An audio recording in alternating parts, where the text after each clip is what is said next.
നമസ്കാരം.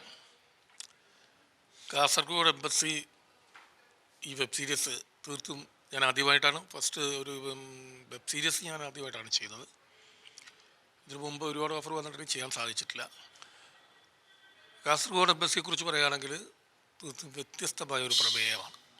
ശരിക്കും പറഞ്ഞാൽ ഒരു സിനിമയ്ക്കൊക്കെ പറ്റിയൊരു പ്രമേയമാണ്. അത് വളരെ ഗംഭീരമായിട്ട് തന്നെ അവർ മേക്ക് ചെയ്തിട്ടുണ്ട്. ആക്ഷനാണ് കൂടുതൽ പ്രാധാന്യം. അതിൽ കൂടെ ചെറിയൊരു ഫാമിലി സബ്ജക്റ്റ് പോകുന്നുണ്ട്. തീർത്തും ചെറുപ്പക്കാർക്ക് ഇഷ്ടപ്പെടുന്ന ഒരു സാധനമാണ് കാസർഗോഡ് എംബസി. ത്രില്ലാണ്. ഈ വെബ് സീരീസുകളുടെ കാലഘട്ടമാണിപ്പം, അല്ലേ? വെബ് സീരീസുകൾ ഒരുപാട് കൂടുന്ന കാലഘട്ടം. അപ്പോൾ ആ കൂട്ടത്തിൽ ഇത് അറിയപ്പെടുന്ന ഒരു വെബ് സീരീസ് ആയിട്ട് മാറാൻ സാധിക്കും. എല്ലാവരും അത് കാണുക, കണ്ട് പ്രോത്സാഹിപ്പിച്ചാൽ വളരെയധികം ഒരു ക്രൈം റിലേറ്റഡാണ്.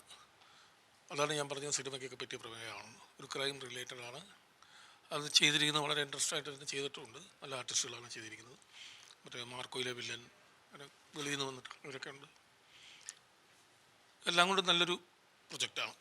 യൂത്തിനെയാണോ ഫോക്കസ്? ആ യൂത്തുകാർക്കത് ഭയങ്കര ഇൻട്രസ്റ്റിംഗ് ആയിരിക്കും. കാരണം യൂത്താണ് കംപ്ലീറ്റ് നടത്തുന്നത്. ഈ കാലഘട്ടത്തിലെ പല കാര്യങ്ങളും അതിൽ കാണിക്കുന്നുണ്ട്, ഇൻഡയറക്റ്റായിട്ടാണെങ്കിലും.